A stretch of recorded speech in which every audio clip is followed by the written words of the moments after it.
portal media nomor 1 di Indonesia, bertepatan dengan hari jadinya ketiga, mengundang para kepala daerah, wakil rakyat, akademisi, dan tokoh-tokoh masyarakat untuk berdiskusi dengan tajuk "Siapkah Madura menjadi provinsi?"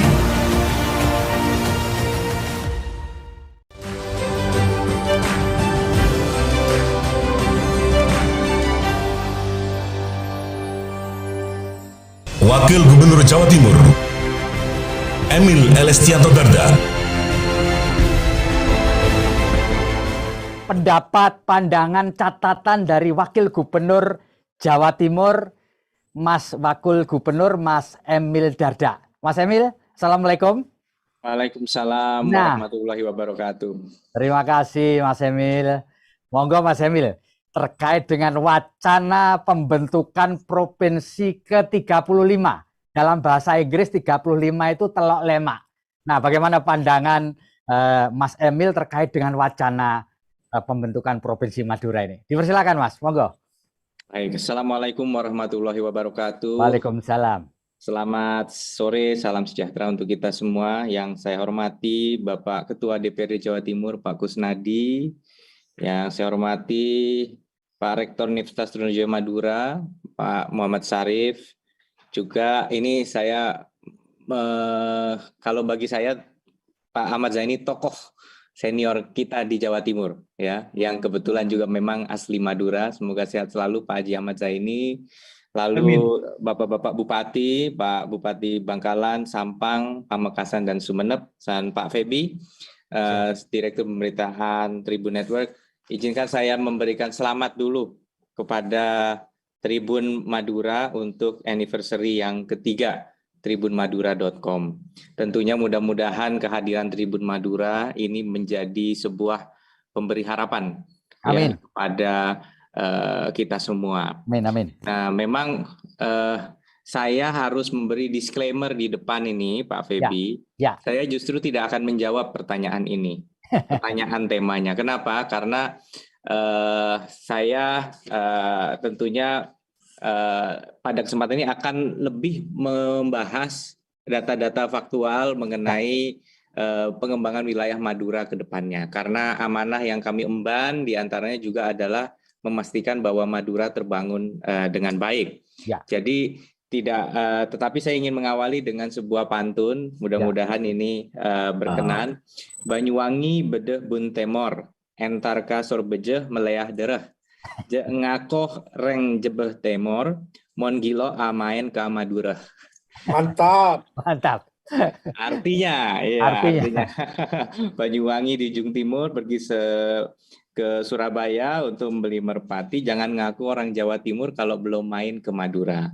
Dan pantun ini memang menggambarkan perasaan seluruh masyarakat Jawa Timur. Kami bangga sekali terafiliasi, bahkan ada istilah katanya Gubernur Jawa Timur itu Pak Nur dan yang lain penggantinya. Dan kami kemarin juga ditugasi Bu Gubernur untuk memimpin ziarah ke. Jadi tadi sebagaimana juga prolognya dari Tribun bahwa memang ini adalah sebuah wacana yang tentunya berkembang, setiap wacana berkembang tentu sah, dan kami sebagai yang diamanahi masyarakat di Jawa Timur termasuk Madura untuk menjalankan pemerintah provinsi bersama Pak Ketua DPRD, tentunya kami fokus bagaimana membangun Madura.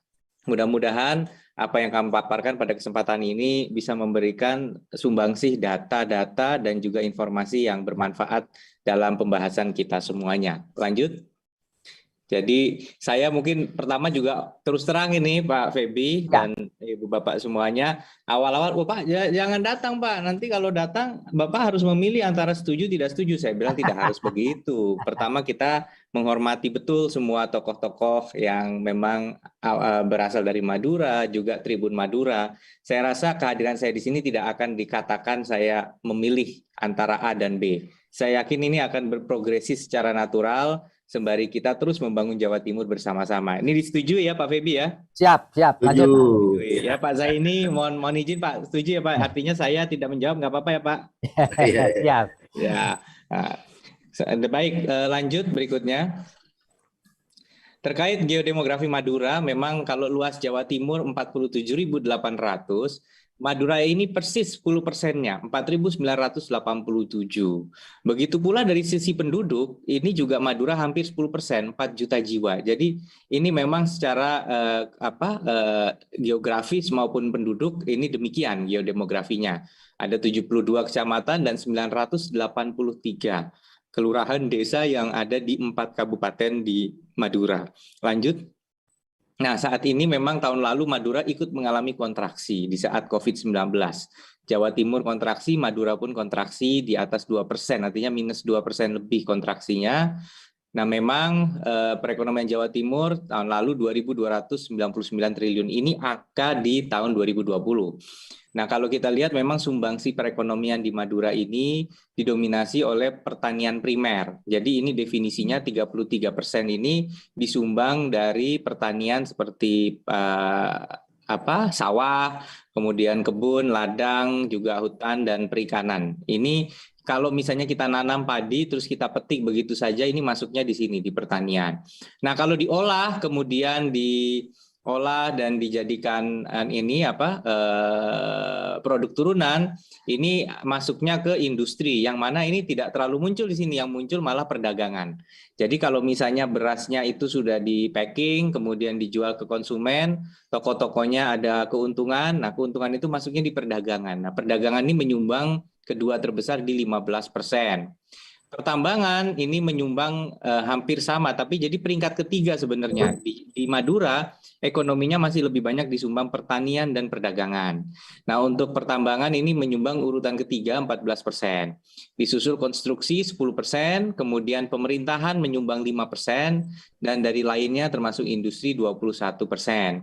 Nah, kalau terhadap Jawa Timur, memang sumbangsi pertambangan dan penggalian di Madura lebih besar dari proporsi wilayah dan penduduk sedikit ya, di 6,19%, di atas 10% ya. Pertanian kehutanannya menyumbang 10%, jadi kurang lebih sama dengan proporsi jumlah penduduk. Perdagangan yang belum terlalu banyak di 3,5, dan ini wajar bukan hanya untuk Madura, karena memang perdagangan banyak terjadi di kawasan metropolitan, seperti Surabaya yang menyumbang 1/4 perekonomian Jawa Timur dan didominasi oleh perdagangan. Lanjut. Nah, kalau kita melihat dari sisi indeks pembangunan manusia, kita sudah meluncurkan program Tistas, pemberian bantuan semacam BOS daerah ya, bantuan penyelenggaraan operasional pendidikan ya, penyelenggara pendidikan, bantuan pembiayaan operasional penyelenggaraan pendidikan atau BPOPP. Ini diharapkan kemudian akan memberikan dukungan untuk meningkatkan lama sekolahnya. Jadi saat ini rata-rata lama sekolah masih 7,88 ya. Harapan kita ini bisa meningkat, tapi umur harapan hidupnya 71,38 tahun. Nah, kemudian secara nasional kita pun masih peringkat 14 dari 34 provinsi se-Indonesia dengan nilai 72,14. Tapi kita bersyukur bahwa kita memiliki kenaikan IPM yang tergolong lumayan tinggi persentasenya secara nasional di tahun 2020 yang lalu. Nah, masih ada 19 kabupaten kota yang IPM-nya di bawah dari rata-rata Jawa Timur, termasuk memang di kabupaten di Pulau Madura, dan ini menjadi perhatian kita bersama. Lanjut. Dari sisi kemiskinan, persentase penduduk miskin kita 11,09% atau 4,42 juta orang, di mana 778.000 diantaranya ada di Pulau Madura atau menyumbang 17,61% dari total penduduk tersebut.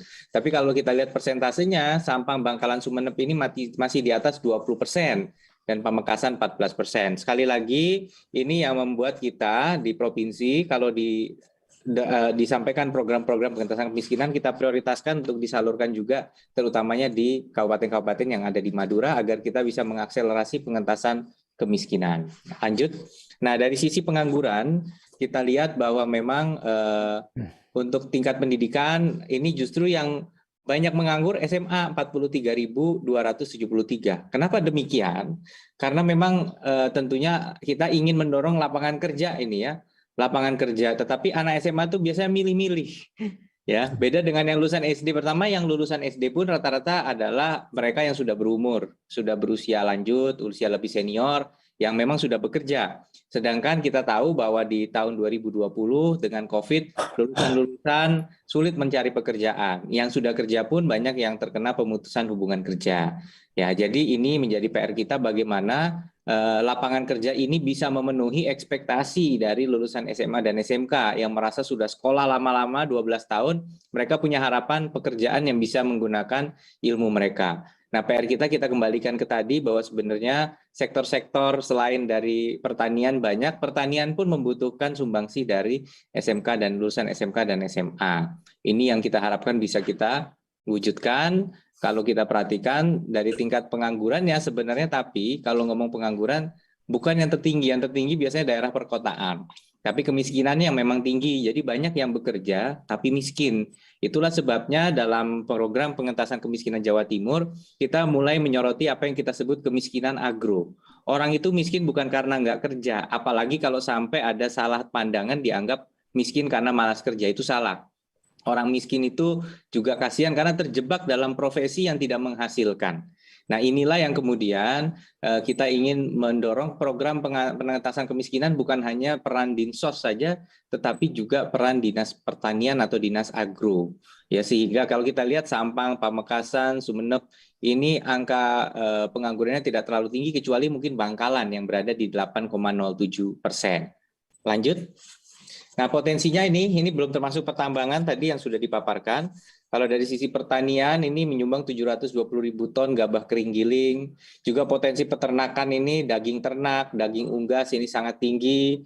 Ya, kemudian juga potensi pariwisatanya kita bicara mengenai lagi tadi juga garam sudah disampaikan, perikanan ya.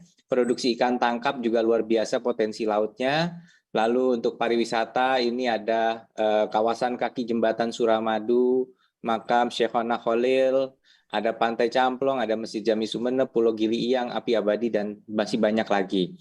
Untuk perkebunan ini memang banyak juga tembakau, juga tebu, kemudian kelapa, kopi, dan kakao. Tapi memang yang paling dominan ini kelihatannya ada di tembakau. Ya. Lanjut. Nah, bagaimana kemudian positioningnya di dalam tata ruang provinsi? Nah, ini memang kita punya gerbang Kertasusila. Kita ingin agar dengan konektivitas jembatan Suramadu, kita bisa mengakselerasi pembangunan di Pulau Madura. Itulah sebabnya PKN kita tempatkan di kaki jembatan Suramadu. Nah, konektivitas ini yang kita harapkan bisa terus diperbaiki, menuju ke pusat-pusat kegiatan yang ada di Sampang, Pamekasan, dan Sumeneb. Itulah juga sebabnya kita memposisikan penguatan peran Bakorwil di Madura, yaitu di Pamekasan, juga dengan pengembangan ini sudah ada penyiapan lahan untuk pengembangan rujukan rumah sakit di Madura, yaitu Rumah Sakit Muhammad Nur, yang ingin kita dorong sehingga masyarakat mungkin kalau Bangkalan ngerasa dekat nyebrang Surabaya, tapi Sampang dan Sumeneb bisa lebih mudah mengakses ke Pamekasan. Jadi ini adalah hierarkinya yang sesuai dengan RT RW. Lanjut. Nah, arah kebijakannya, lanjut lagi. Nah, ini arah kebijakan memang kita bicara koridor utara ini tidak bisa dilepaskan dari Madura dan Kepulauan ini. Jadi kita ingin agar memang koridor Tuban, Lamongan, Gresik, Surabaya, Konek ke Bangkalan, Sampang, Pamekasan, Sumeneb menjadi koridor maritim dan koridor logistik harapannya. Ya. Nah, baru Surabaya ke Malang itu adalah koridor kota metropolis ya. Dan yang paling selatan adalah pariwisata, karena memang di selatan pengembangan industri agak sulit ya. Lanjut. Nah, Pak Presiden waktu itu meminta 3 pusat pertumbuhan. Nah, 3 pusat pertumbuhan, maka pada saat itu kita mendorong GKS plus, gerbang Kertasusila tapi plus. Jadi Bangkalan ini harus bisa mengungkit pertumbuhan Sampang, Pamekasan, dan Sumeneb. Itulah sebabnya kita berharap bahwa kita bisa meningkatkan konektivitas dan mengatasi masalah-masalah yang mendasar yang ada dalam keterkaitan ekonomi dari mulai Bangkalan, Sampang, Pamekasan, dan Sumeneb. Kalau kita lihat memang di gerbang Kertasusila 50% ekonomi Jawa Timur ada di wilayah ini, sedang ada investasi besar yaitu kilang minyak Tuban dan lain sebagainya. Rencana pengembangan kawasan industrinya juga besar ya. Nah, di prioritas Madura kita ingin agar industri perikanan, produksi garam dan sapi potong ini bisa berkembang ya. Dan kita berharap bahwa daya saingnya ini bisa kita dorong untuk industri berbasis perikanan. Maka kita juga mendorong tentunya harapannya ada pusat pertumbuhan dengan pelabuhan yang memang masih ada PR bagaimana kita merealisasikan pelabuhan Tanjung Bulu Pandan dan juga bagaimana mendorong integrasi kawasan agroproduksi dari Sampang, Pamekasan, Sumeneb. Ini Universitas Trunojoyo terus waktu itu ada program jagung dan juga program untuk pengembangan Science Park untuk garam. Dan kita berharap kaki jembatan Suramadu bisa menjadi sebuah daya tarik ekonomi berbasis perdagangan pariwisata yang bertemakan Islamik. Ya, lanjut. Nah, ini rekapitulasinya kalau kita lihat di Madura ada 37 proyek yang kita identifikasi dengan nilai 45,23 triliun, yang mana 22 diantaranya infrastruktur dengan nilai 37 triliun. Tetapi ini baru long list, baru daftar yang mana merealisasikannya kita harus juga masih banyak PR-nya, termasuk dengan kondisi anggaran yang terdampak oleh pandemi. Tetapi ini bukan berarti kita diam, kita terus menjalankan pengembangan infrastruktur. Yang dari APBN rencananya 3,6, nah 29 harus dari kerjasama dengan swasta atau BUMN. Nah, bagaimana kita mendorong ini? Maka kita harus bisa kemudian melakukan penyiapan proyek dengan baik. Lanjut. Dari sisi infrastruktur jalan, ya ini pertama rencana pembangunan jalan tol menuju Pelabuhan Tanjung Bulu Pandan. Ya jadi ini bagaimana bisa nggak? Nah ini saat ini bahkan jangankan jalan tol baru yang sekarang ada saja memang agak sulit. Tapi bukan berarti kita kemudian diam, kita harus mulai mempersiapkan sehingga pada saat ekonomi kita pulih, maka proyek ini sudah dalam kondisi yang lebih siap untuk ditawarkan kepada mitra yang siap berinvestasi. Nah, kemudian rencana pembangunan jalan lintas selatan Madura, ini memang perlu pembebasan lahan, kontribusi dari pemerintah kabupaten. Saya dengar Pak Haji Idi juga sudah mengakselerasi waktu itu lahan. Kita harap itu memang kalau biasanya dari Pamekasan Sampang menyusuri selatan terus naik ke utara, ini diterusin itu. Nanti ada satu jembatan terus lagi ke selatan, kemudian lewat ke selatan kalau Belega di utara, ini di selatannya ya, ini bisa terus sampai ke kaki jembatan Suramadu. Nah ini harapannya ini bisa kita cicil pembebasan lahannya dan bisa jadi prioritas saat lahan bebas, maka bisa dilakukan pengembangan jalan pesisir lintas selatan yang sangat berpotensi mengembangkan ekonomi juga berbasis pariwisata. Nah kemudian jalan batas kota Sampang ke Ketapang, lalu Ketapang ke batas Kabupaten Sampang, ini yang pesisir utaranya ya. Lalu juga jalan-jalan poros ini sudah kita mintakan mulai di Pamekasan contohnya. Jalan poros ini yang warna kuning ini kita dorong untuk bisa dikembangkan diantaranya melalui APBD ya, APBD provinsi. Lalu kemudian batas Kabupaten Pamekasan ke batas Kota Sumeneb adalah jalan nasional. Ini pelebaran menuju standar sepanjang 0,85 km dulu. Lalu kalau untuk batas Kota Sampang ke Omben ini menggunakan DAK. Jadi ini adalah program-program yang dijalankan yang kita rekomendasikan bersama untuk pengembangan infrastruktur jalan di Kabupaten Pulau Madura. Lanjut. Nah untuk kapal perintis ini juga kita mendorong agar wilayah kepulauan ini juga terjangkau dengan baik wilayah kepulauan. Ini ada rute Surabaya, Masa Lembu, Karamian, Kalianget, Beranta, Tadan, Gili Mandangin, Gili Ketapang, Probolinggo ini pulang pergi. Ini melayani 20 ribuan penumpang dan juga hampir sekitar 1.000 kendaraan. Dilayani ada KM Dharma Kartika 3, ada Dharma Bahari Sumekar 3 ini kita melayani ini dengan subsidi, jadi lebih terjangkau. Lalu ada juga yang rutenya Kalianget, Sapudi, Raas, Kangean, Sapeken, Pagerungan Besar, Sapeken, Tanjung Wangi. Ini juga ada 18 kali voyage perjalanan di 2019 dan 2020 jadi 30. Tapi jumlah penumpangnya agak turun malah, tapi jumlah kendaraannya meningkat. Lanjut, ini bagian dari Jatim Akses. Lalu juga Rumah Sakit Terapung, ini menjadi prioritas kita untuk wilayah kepulauan.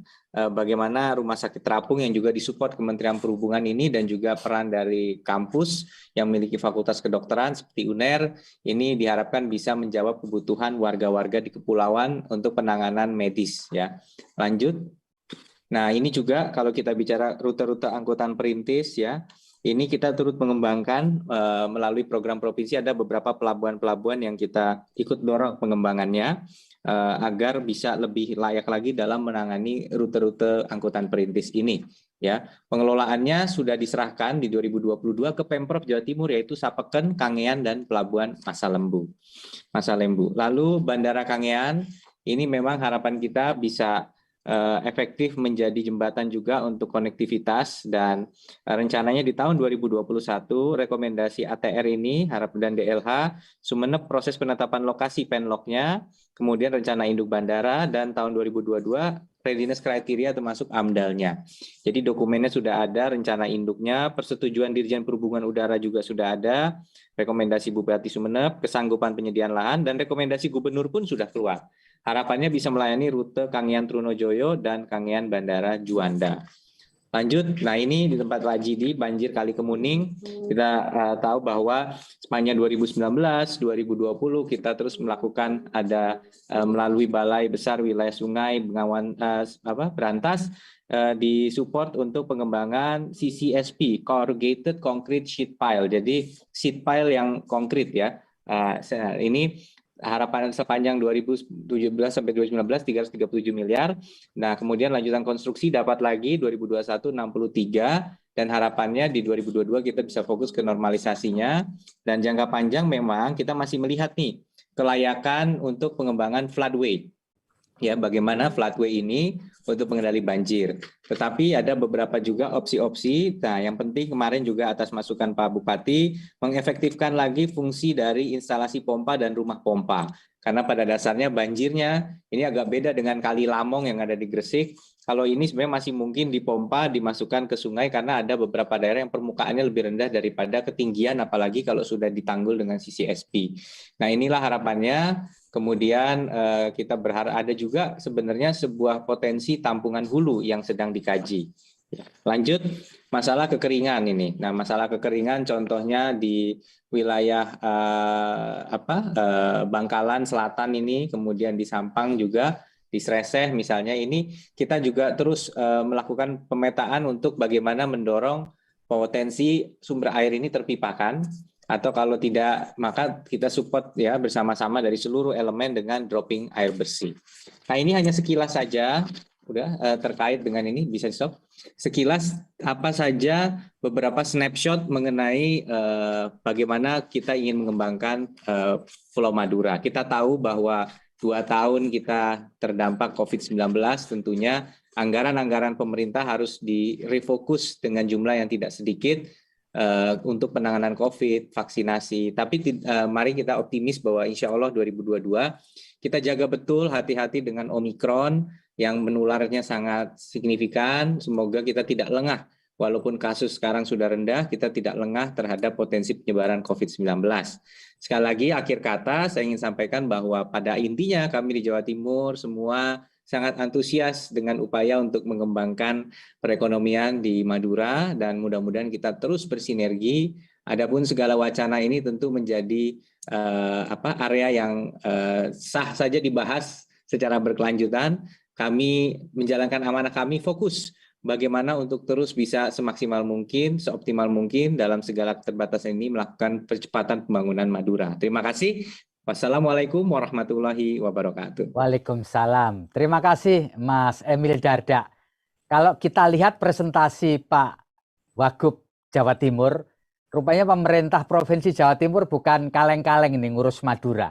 Artinya blueprintnya sudah ada, arahnya sudah ada, proyeknya sudah ada. Mungkin secara tersirat ingin dikatakan bahwa kami masih sanggup loh ngelola Pulau Madura. Bukan begitu ya Mas Emil ya? Terus sayang lah, sayang. Oh sayang ya? Sayang sama Pak Zaini ini, ya, ya. Pak Bupati nih, ya. Siap.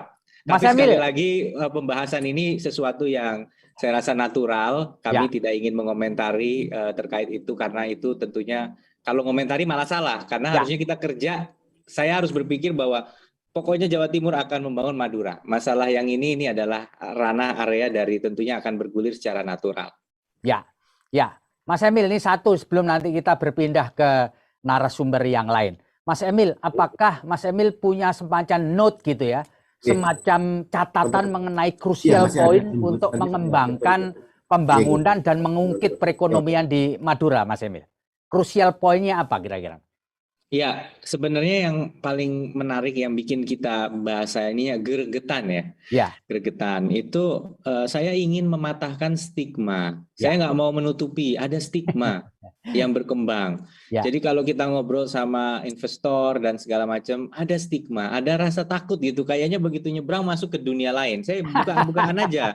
iya, Ada iya, kisah-kisah masa lalu juga yang buat mereka takut gitu. ya, Tapi saya kok optimis sebenarnya melihat keseriusan rekan-rekan bupati, terus generasi muda, mahasiswa-mahasiswanya Pak Rektor, termasuk juga support moral dari senior-senior seperti Pak Haji Zaini ini, ya, harusnya Madura insya Allah bisa ya. Jadi makanya kita ingin ungkit ya. Tadi kita terus mengatasi masalah terkait dengan akses ya, terkait dengan banjir. Jadi satu tadi kata kuncinya bagaimana mematahkan stigma. Mematahkan stigma ini butuh 1-2 success story ya. ya, Success story yang kemudian berkata bahwa oh ya, nah makanya salah satu tetapi memang tidak mudah karena tadi kita dorongnya kan pariwisata. Pariwisata paling berat untuk kawasan kaki jembatan Suramadu. Kita terbayang pengembangan misalnya Bangkalan atau Madura Waterfront Development. Jadi kalau orang lihat dari Surabaya nyebrang lihat Madura atau dari pelabuhan dermaga Maduranya TNI AL Mako Armada, kita lihat di sana kita ngelihat tentunya kemajuan. Tapi kemajuan Madura tidak ditentukan oleh orang lain, tetapi ditentukan oleh kemauannya. Artinya maksud saya begini, definisi kemajuan Madura itu harus sesuai keinginan dari masyarakat Madura sendiri gitu. Bukan didikte berdasarkan referensi oke kita mau kayak Surabaya, kita mau kayak Jakarta, kita mau enggak. Tetapi kemajuan itu kembali adalah jawaban dari harapan masyarakat setempat. Jadi sekali lagi penting untuk membuka ruang aspirasi seluas-luasnya dari generasi muda. Apa sih harapan mereka? Saya cuma terakhir satu aja saya pengen cerita Pak, bahwa ada karya dari generasi Madura yang sangat luar biasa yang tergabung di dalam Millennial Job Center ya. Ini mereka sudah bisa melakukan pengembangan fotografi produk dan peningkatan daya tarik kemasan produk UMKM di Madura. Dan talentanya ini ngambil langsung dari talenta-talenta dan mentor-mentor yang berasal dari Madura. ya. Nah ini saya rasa menunjukkan bukti bahwa banyak sekali sebenarnya success story yang bisa kita munculkan untuk membangun optimisme. Terima kasih. Ya, jadi success story ini nanti pelan-pelan akan melunturkan stigma-stigma negatif gitu ya Mas Emil ya? Iya. Iya. Terima kasih banyak Mas Emil atas semua presentasi dan penjelasan yang membuat kita semua bisa melihat bahwa pemerintah Provinsi Jawa Timur punya blueprint dan punya rencana yang luar biasa terhadap Madura.